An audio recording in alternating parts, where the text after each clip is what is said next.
There are many heresies in Vatican II.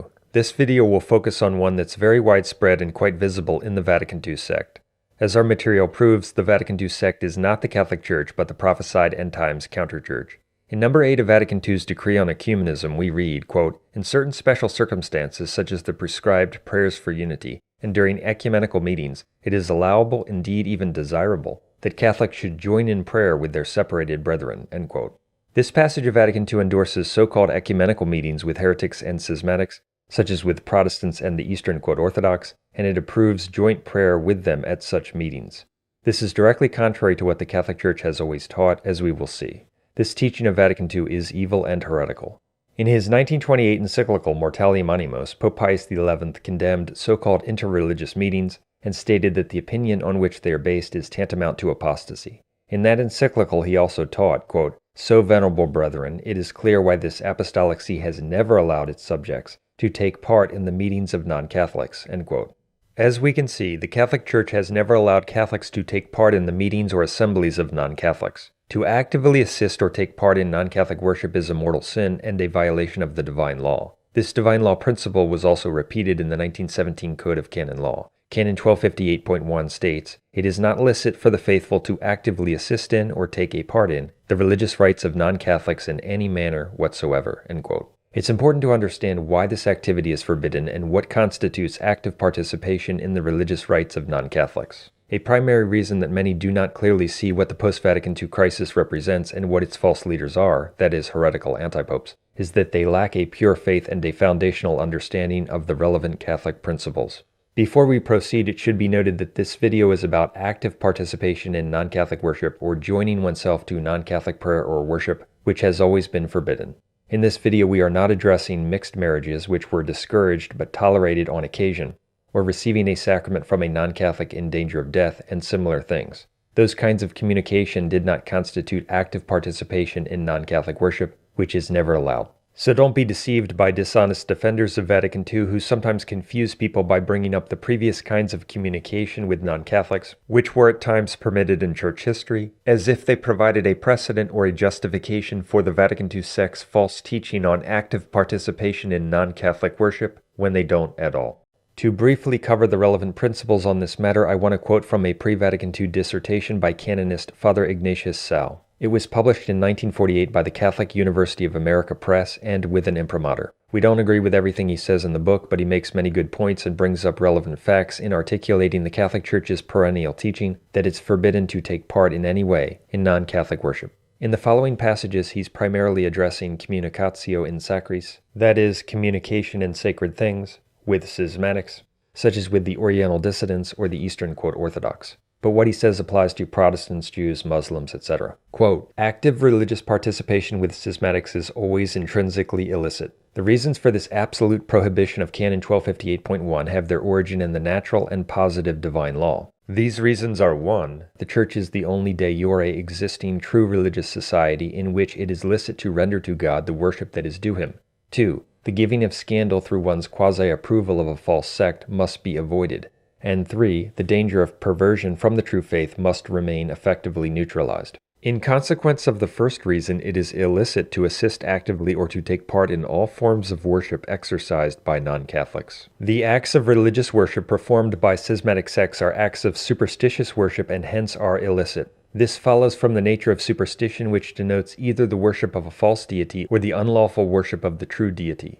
The ministers are unauthorized to perform sacred rites. All types of active religious communication with non-Catholics are gravely illicit. Just as one would be forbidden to profess openly his belief in a false sect, so also he is forbidden to place actions which have a religious signification and which are employed in the sacred religious functions of a false sect." End quote.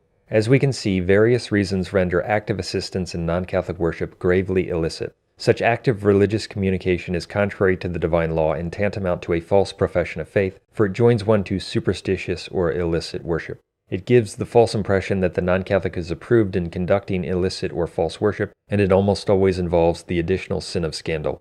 With these points in mind, an attentive person should immediately recognize what this means for the Vatican II sect and its rampant false ecumenism. To illustrate how serious this is, according to Canon 2316 of the 1917 Code of Canon Law, to engage in just one such act of active participation with heretics, or to knowingly help the propagation of heresy, makes one formally suspect of heresy. And if that person ignored warnings, within 6 months he would be considered a heretic. But a person doesn't have to receive or ignore canonical warnings to become a notorious heretic on this or other points. If a person repeatedly engages in non-Catholic worship against Catholic teaching and endorses such activity by repeated actions and/or his public teaching, as the Vatican II sect's representatives do, that person is a notorious heretic, notorious in fact. The Catholic Church's law on this matter concerns public acts of non-Catholic worship, and that is what we are discussing in this video. Let's give a few specific examples of what constitutes active participation in non-Catholic worship. When non-Catholics conduct public prayer or worship, some of the following things constitute condemned active participation: joining in prayers with them, blessing them or giving joint blessings with them, responding to their prayers, singing with them or singing alternately with them, giving them items such as candles, etc. that they use for worship, or receiving similar objects from them, playing the organ or a musical instrument for their worship, participating in their scripture readings, carrying icons to their worship or place of worship, burning lamps during their worship or place of worship, and many similar things. All of these things have been condemned by the Church. There are so many responses from Roman congregations forbidding all such activities that if one were to cite them all, this video would become very long. I will simply quote a few passages from Father Ignatius Sal about a few of these statements so that people get a feel for how active participation in non-Catholic prayers or worship was condemned. Quote, "In the Acts of the Sacred Congregation for the Propagation of the Faith of 1769 is also found an exhortation which called upon the bishops to prohibit their priests and the faithful from communicating with schismatics in their prayers. The exhortation stated that this prohibition had been decreed by all the sacred councils. According to the Holy Office statement of August 7, 1704, it was forbidden for Catholics to be present at the masses and official public prayers of schismatics, even when the prayers contained nothing that was contrary to the faith or opposed to the Catholic rite. On December 5, 1668, the Holy Office instructed the Bishop of Trebinja to order the Catholics subject to him not to go to Mass or to other divine offices in the churches of schismatics, and to warn them that they were not bound by the precept of hearing Mass when there was no celebration of a Catholic Mass. According to a Holy Office response dated January 13, 1818, entering the churches of heretics became evil, quote, 1. If one entered with the intention of assisting at heretical rites, 2. If one's entry actually implied or even seemingly involved a communicatio in divinis with heretics, and hence offered an occasion of scandal." End quote. There were many other statements that prohibited any kind of activity that involved or signified a participation in non-Catholic worship. Various statements specifically from popes can also be cited, such as Pope Pius IX Neminem Vestrum, quote, "The regulations and decrees which the popes and the sacred congregations published or would publish, especially those which prohibit communicatio in divinis, communication in divine things, with schismatics." End quote. Also, concerning the, quote, "Old Catholics who were heretics and schismatics who rejected Vatican I's dogmatic definition of papal infallibility, Pope Pius IX stated, "They, the faithful, should totally shun their religious celebrations, their buildings." Pope Pius VI, in his encyclical Caritas in 1791, speaking of priests who had separated from the Church by accepting the heretical civil constitution of the clergy in France, stated, "Above all, avoid and condemn the sacrilegious intruders. Do not hold communion with them, especially in divine worship." End quote. In his 1880 encyclical Arcanum, Pope Leo XIII also warned about the forbidden association and communication in religious matters with non-Catholics. Now, the passage from Vatican II which we cited approves active participation in non-Catholic worship, which the Catholic Church totally condemns, as we've seen, because the passage is about joining in prayers with non-Catholics during so-called ecumenical meetings, at which non-Catholics conduct public prayer and worship according to their non-Catholic rites and sects. Thus, Vatican II's teaching is indefensible, evil, and heretical. It laid the foundation for the serial false ecumenism that is embraced, taught, and exemplified by the Vatican II anti-popes and in, quote, dioceses all over the world. In short, the points we are covering prove that Vatican II's false ecumenism is notorious heresy, and anyone who defends it is a heretic and a false teacher who leads people into mortal sin. Vatican II's false teaching on joint prayer and worship with non-Catholics was endorsed by many subsequent statements of the anti-popes, including Anti-Pope John Paul II's New Catechism, paragraph 1399, his first encyclical Redemptor Hominis No. 6, his encyclical Ut Unum Sint No. 21 and following, the Directory for the Application of Principles and Norms on Ecumenism, and much more. In Ut Unum Sint, Antipope John Paul II goes on and on recommending and teaching the very thing that the Catholic Church has always condemned, namely joint worship with non-Catholics. The Directory for the Application of Principles and Norms on Ecumenism, promulgated in 1993 by John Paul II and the Council for Promoting Christian Unity, is one of the most astounding documents that the Vatican II Counterchurch has produced. It's essentially a manual for how to commit sins against the faith. It explicitly recommends the very actions that were specifically condemned by the Church. In number 118, the Directory says that Catholics who attend non-Catholic churches are encouraged to take part in the psalms, responses, hymns, and common actions of the Church in which they are guests. As we've seen, this is condemned by Catholic teaching. In number 50C, it encourages Catholic religious to organize meetings among Protestants of various churches for liturgical prayer, for recollection, and spiritual exercises. This is condemned by Catholic teaching.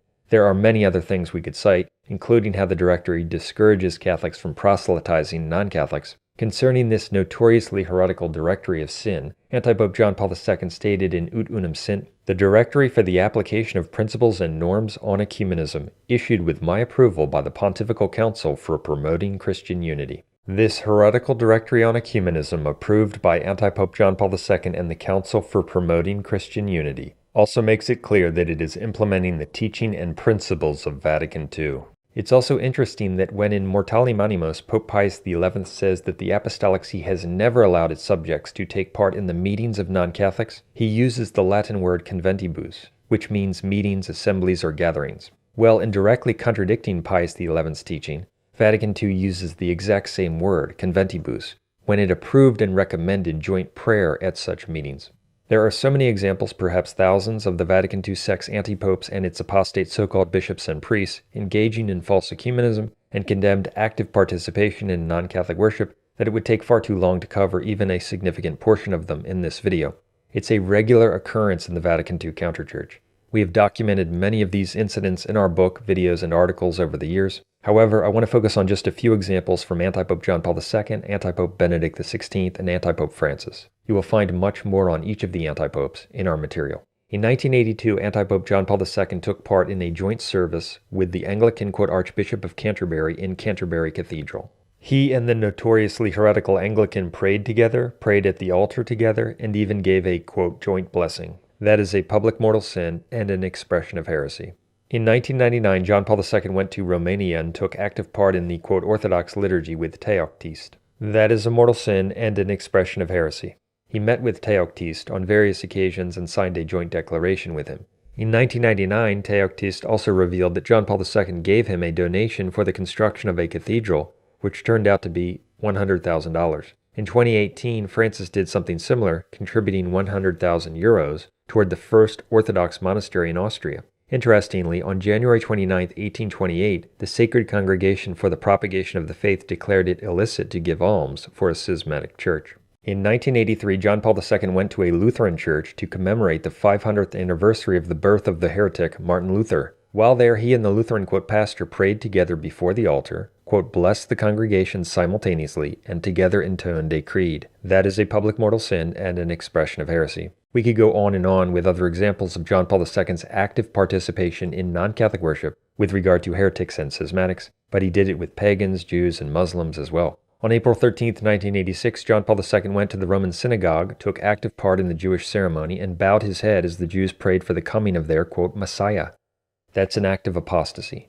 Interestingly, St. Thomas Aquinas said that if anyone were to worship at the tomb of Muhammad, he would be deemed an apostate. That's because to participate in non-Catholic forms of worship is tantamount to a profession of faith in those false religions, as we've covered. John Paul II and various Vatican II antipopes regularly committed acts of apostasy of this kind. Remember, heresy and apostasy can be manifested by deed as well as by word.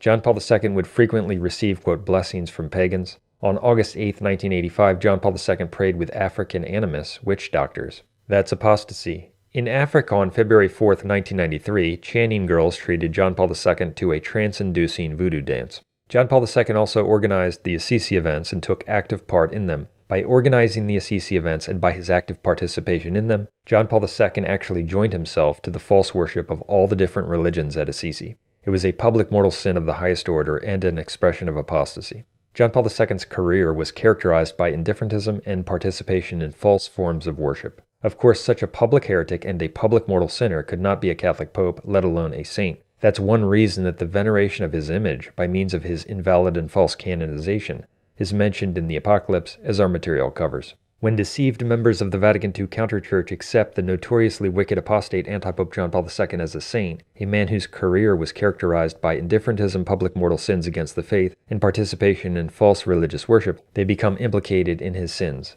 Online commentators and others who consider John Paul II to be a saint are clueless, deceived, and on the road to hell.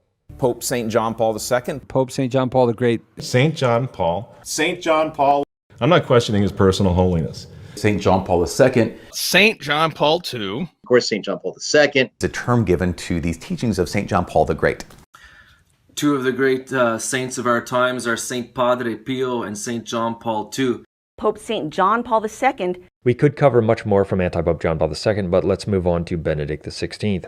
Benedict XVI frequently took part in non-Catholic worship. On August 19, 2005, he took active part in a Jewish service in a synagogue in Cologne, Germany.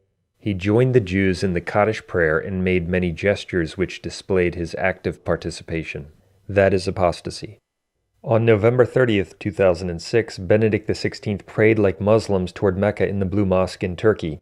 He even crossed his arms in the Muslim prayer gesture called the gesture of tranquility. That is apostasy. On September 23, 2011, Benedict XVI visited a Lutheran church in Erfurt, Germany. While there, he praised Martin Luther and took active part in a Lutheran service. He jointly, quote, blessed the people with the Lutheran, quote, pastor, and even prayed with a female Lutheran, quote, bishop. He bowed at the Lutheran altar. That is a public mortal sin and an expression of notorious heresy. On September 17, 2010, Benedict XVI took part in an Anglican service in Westminster Abbey with the pro-homosexual Anglican, quote, Archbishop Rowan Williams. They processed into the Protestant church together. They prayed together, and they gave a joint, quote, blessing.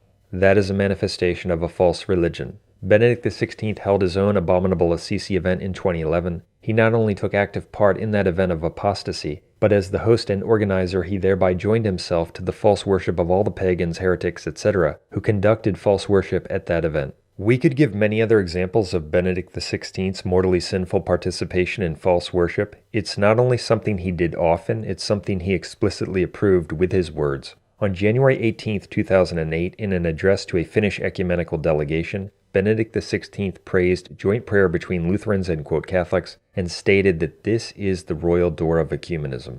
So the activity that the Catholic Church has always condemned as gravely sinful, Benedict XVI says is the path to follow.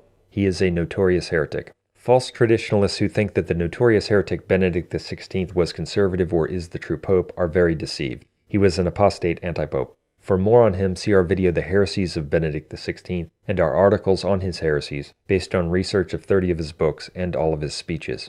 The apostate anti-Pope Francis frequently participates in false non-Catholic worship. On November 29, 2014, Francis prayed alongside the Mufti in Istanbul's Blue Mosque. That is apostasy. On January 17, 2016, he went to the synagogue in Rome, took active part in the Jewish service, uttered various heretical things, and said, "Let us pray together to the Lord." That is apostasy. We could give many other examples of anti-Pope Francis participating in the false worship of pagans, Jews, Protestants, and the schismatic, quote, Orthodox. In addition to his actions, Francis praises joint prayer with non-Catholics, and he has explicitly mentioned in an approving way interreligious prayer. His position on this matter, which contradicts what the Catholic Church teaches, is proven to be heretical by his words and by his deeds. The fact that the Vatican II antipopes repeatedly engage in this behavior and teach that it is good proves without any doubt that they are notorious heretics. This sinful activity is also engaged in by many apostate, quote, bishops of the Vatican II sect. Simply put, false ecumenism is a giant heresy that is tantamount to denying the dogma that the Catholic Church is the one true Church of Jesus Christ, which is necessary for salvation, and that non-Catholic religions are false and sinful and lead to damnation. This heresy that it's good to participate in non-Catholic worship was taught directly in Vatican II, as we've proven in this video. It should also be noted that the divinely revealed truth that is denied by Vatican II's teaching on joint prayer and worship with non-Catholics is found in 2 John 1:10-11, which states, quote, "If anyone comes to you and does not bring this doctrine, do not receive him into the house or give him any greeting, for whoever greets him takes part in his wicked works." End quote. This passage was cited by the Church in the context of condemning any participation in non-Catholic meetings or assemblies.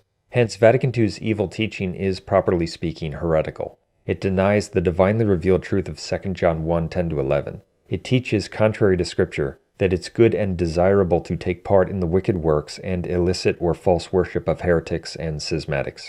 Since the false ecumenism of the Vatican II sect comes from Vatican II, as we've shown, anyone who obstinately defends Vatican II is a spiritual fornicator and a heretic. All of the non-sedevacantist groups under the Vatican II antipopes, such as the Fraternity of St. Peter, are composed of phonies. If they actually possessed and stood for the Catholic faith, they would reject this mortally sinful heresy and the heretical antipopes who promote it. They have no love for God. In the face of these facts, some faithless people who claim to be Catholic will say, if I accepted this, I'd have to reject Catholicism. No, you are wrong, and you don't have any faith. The Catholic Church is the one true church, and this entire situation in Rome was prophesied. The men who ushered in this apostasy were heretical antipopes according to Catholic teaching. They never validly assumed the papal office, as our material proves, because a heretic is barred by divine law from becoming pope. What these facts prove is that the Vatican II sect is not the Catholic Church, and that its leaders have been antipopes. The Vatican II sect is indeed the prophesied whore of Babylon. It fulfills prophecy about the whore of Babylon and the beast in many specific ways. See our video Apocalypse Now in the Vatican.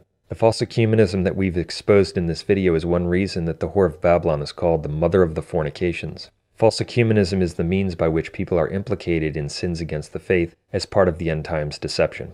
Even if you don't engage in false ecumenism directly, if you accept the Vatican II antipopes and their false canonizations, you are implicated in it. The true Catholic Church still exists in a faithful remnant, and to be a true Catholic and save your soul, you need to be a traditional Catholic who rejects the apostate Vatican II sect and the false Second Vatican Council.